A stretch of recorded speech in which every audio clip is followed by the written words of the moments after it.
And one.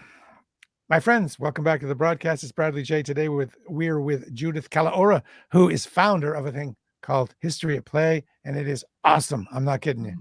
And we're going to find out about the service that History at Play provides and how you can see it now and how you will be able to experience it in the future. Judith provides it's a service, an education, an experience, and entertainment all at once. And we're going to find out how we can experience it and what we're going to experience. Welcome to the program. Thank you, Bradley. It's so good to be Now, here. now, since you explain it a lot more than I do, you tell us about the experience. I know you'll have more of a flourish than if I do it. Yeah, we call it immersive living history. So we chronicle the lives of influential and often forgotten figures. So we'll take primary sources, which is why we're nationally accredited by National Park Service, various historical organizations, and we'll build these immersive performances where often the audience will either be involved in some way or the performer, the living historian, will break the fourth wall and engage the audience or the viewers in their story. And it's a Broadway caliber production, but it's grounded in real primary sources. So it is incredibly educational. And often people say they don't even realize how much they're learning because they're so entertained while they're learning. Can you tell me what Broadway caliber means? So all of the performers in our troupe are classically trained. We're professionally trained. Classically trained generally heralds back to being Shakespearean trained. That's my background is a Shakespearean classical European training. But all of our performers are professional performers, professional actors. They all have a profound love and interest in history, which means they generally will learn the era beyond what is being presented in the script.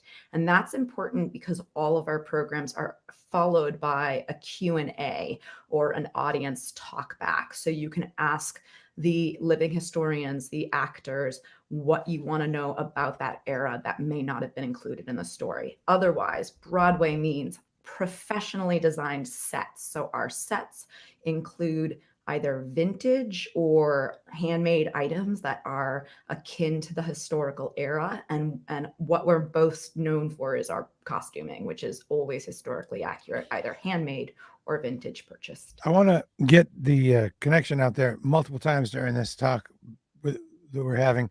Where can people go and get all the information? Historyatplay.com. You can follow us also on our socials, which is the handle is at History at Play. So History at Play.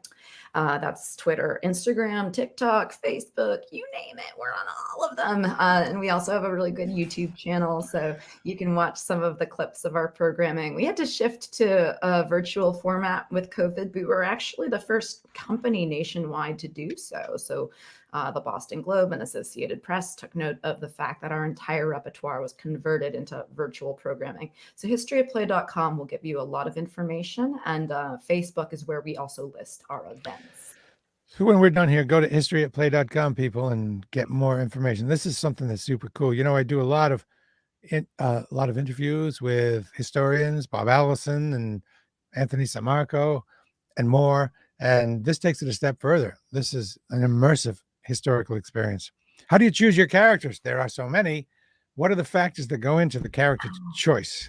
That's a great question. I call it fascination at first sight because I sort of live and breathe these women's lives. And they're not always, we do a lot of sort of non-binary stories. The first program I ever did was about a woman who disguised herself as a man and fought in the American Revolutionary War. Her name is Deborah Sampson. And I was just fascinated by their conflicted sort of the civil unrest in themselves regarding what their role was, born a woman, but wanting to be a soldier in the 18th century. What a conflict, right?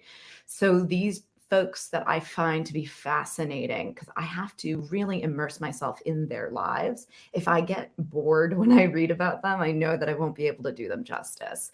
We also ask our subscribers. So we do have a Patreon page where we send out messages to folks saying, who do you want to see next? Who do you want to see brought to life next? We have also surveys that we'll send out on our e-blasts. Here are the next programs that we're considering. Which figures would you like to see brought to life? And that will often help to inform us as well. Do you usually focus around the American experience, the Revolution, or do you go back to Joan of Arc or Anne Boleyn or further back?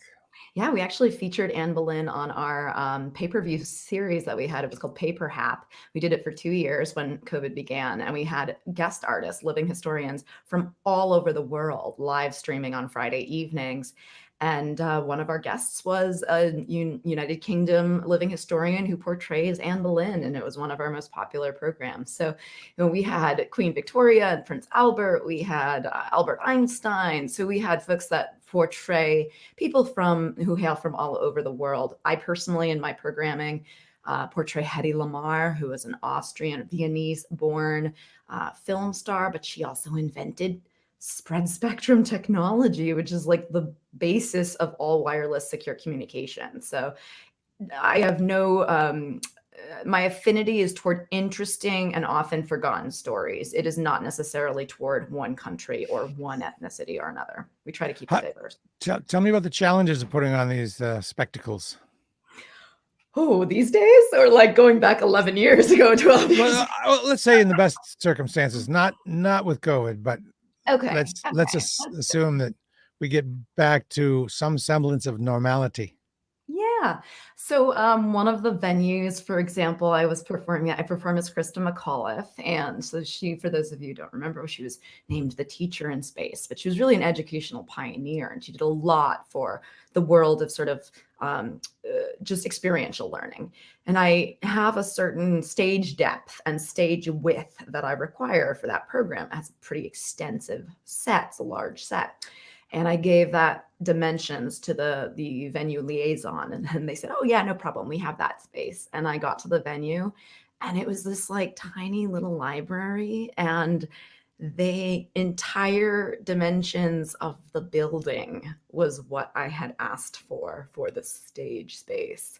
So imagine getting to a building where you need to have like 20 feet of width, but like 30, 25, 30 feet of depth, or whatever the case may be. And then, an additional 3 feet for the audience, between the audience and the stage, and then the audience. And you get to a building that's maybe 40 feet by 60 feet. I mean, like a tiny little library. And then you've got all the bookshelves, and then you've got all like the circulation desk. And then you're like, how do I do this?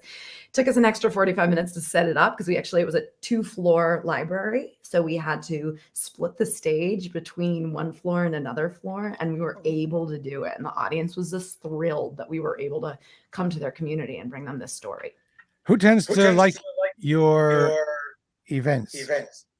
For some reason, all of a sudden now we have a complete feedback, like an echo of my voice, like all of a sudden. Interesting. Out of the blue. Maybe you still have it now? Check. A little bit. A little bit? I mean, we can just continue. If it keeps going, let me know, and I'll continue. I'll just disconnect the microphone. It might be something going on here with the receiver and the. Yeah, when you figure it out, let me know, because some other guests that happens with as well. Well, we'll just scoot along, and give me a few of the. I think I fixed. Did I fix it? Yeah. I did. What did you do so that other people can know? Yeah, so I have my voiceover mic here, and I set the input on the voiceover mic to be the hype mic, which is the voiceover mic, and then I forgot to set the output to be the hype mic. So the output was coming through the speakers of the laptop.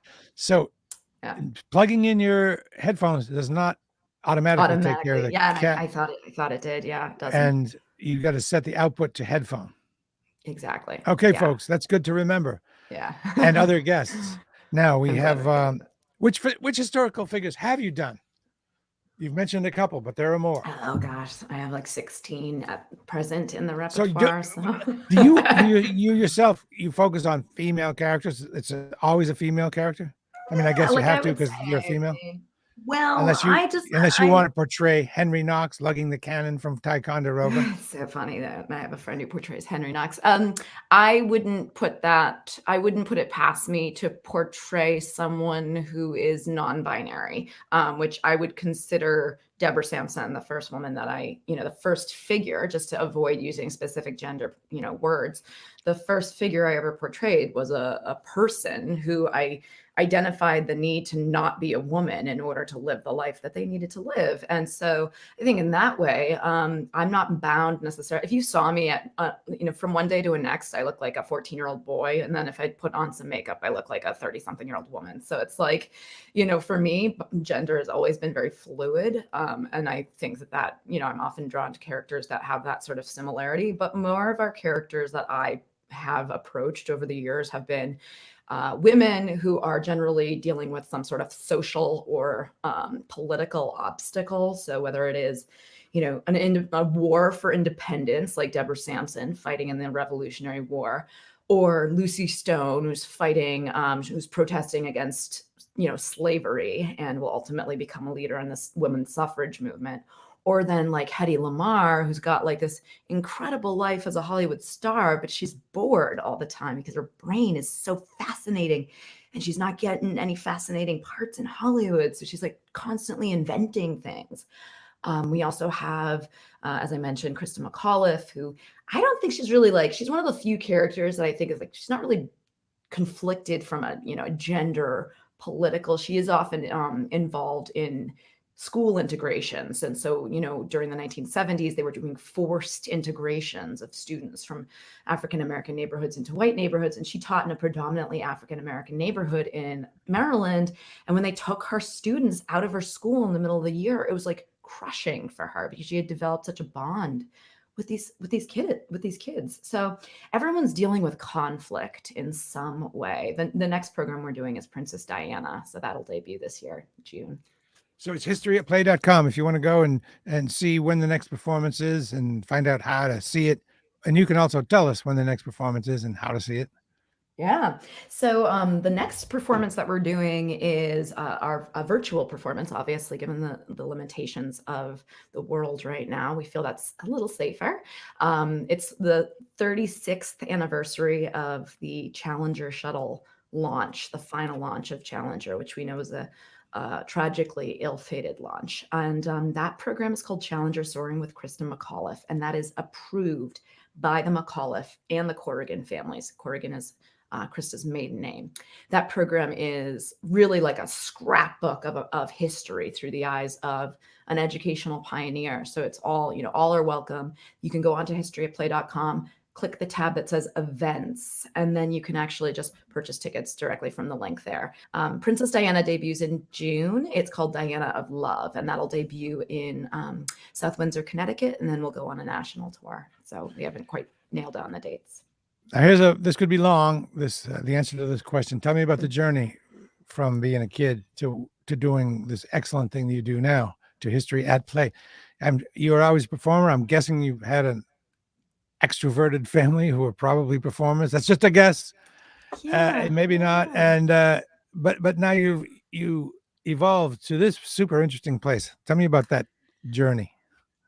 I started performing when I was 8. I wouldn't say I have a lot of performers in the family. I think I have a family that practices incredible work ethic and also possesses a phenomenal creative quality. So nobody in the family, I think I had a cousin who was an actor, and I have some folks who are involved in theater, but not really. I kind of found it on my own. I was 8 and I caught the acting bug. I was raised in a town west of Framingham, town west of Boston called Framingham. And these grad students from BU actually came to our elementary school and they started a drama program, and that was it. It was like I couldn't stop. If I wasn't in a performance for 3 weeks in a row, I started going mental. So I kept performing, and then I went to university, studied, as I mentioned, classical acting, went to London, studied at the Globe, but I always knew I wanted to use theater to teach people. I was never someone who liked to be in the spotlight. I didn't like to be in the public eye, like outside of my work on stage. And I always felt that theater was an incredible tool to teach and to see the world from a different point of view. And I got to a point where I started working as a historical interpreter in Boston. And I was teaching folks about the American Revolutionary War, and I was portraying Deborah Sampson. So I was this woman in a soldier's uniform, which like immediately, like you could have a 6-year-old kid and they're like, ooh, or you can have like a 60, 70-year-old person visiting from, Europe who's like, ooh, so it like really enticed everyone. And they just wanted to know more about her. So the first thing I did after like 6 years of being asked, like, I want to know more about this woman soldier. Tell me more about her. I wrote a one-woman performance about her called A Revolution of Her Own. We actually have a couple upcoming events virtually for the Long Island Historical Association in Setauket, as well as in person at Longfellow's Wayside Inn in Sudbury, Massachusetts. Again, go to the events tab on our website. You can find when those are. And I wrote this one-woman performance, and it's been 2,000 runs we've had. I mean, amazing. 12 years, 2,000 runs. It just blows my mind. And from that point, everywhere I toured to, people said, this is amazing. What a phenomenal way to learn. I want to see more. Come back with another portrayal. And it just grew. Every year I was launching a new program and built the repertoire up quite quickly, and then brought in other troupe members as well so that we could have a more diverse offering.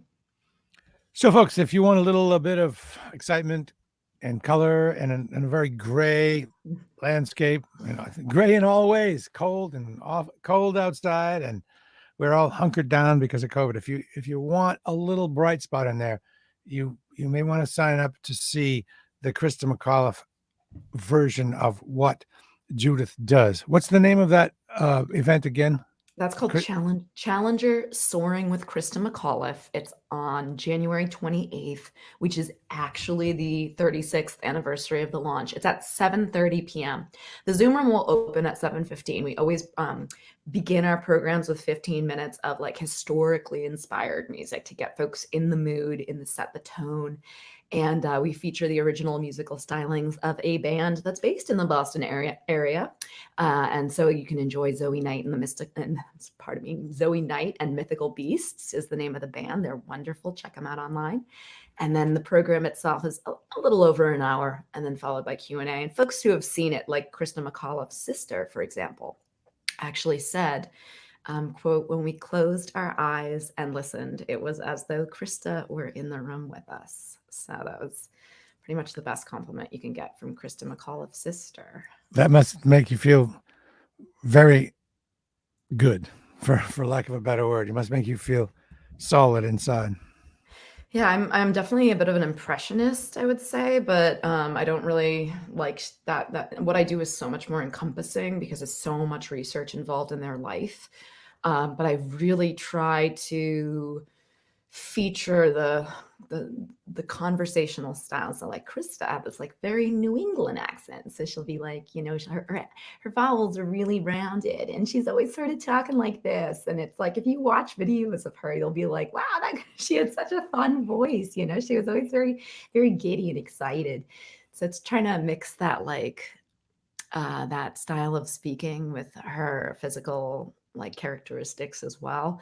And that's what I do with all of the figures. It's obviously easier to do that with folks who were alive in a time when we could videotape them. Right.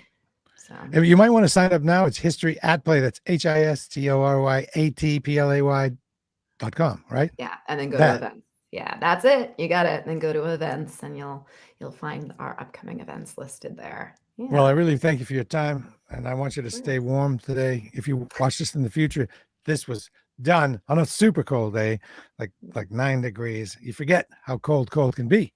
It's like old school. Thank you very much, Judith. I went to Syracuse, so I don't ever forget how cold can be. Judith Kalaora, founder of History at Play, and the upcoming Christa McAuliffe experience. What's the actual name of it again? Soaring? Challenger Soaring with Christa McAuliffe. Okay. And sign up at historyatplay.com. Thanks so much, Judith.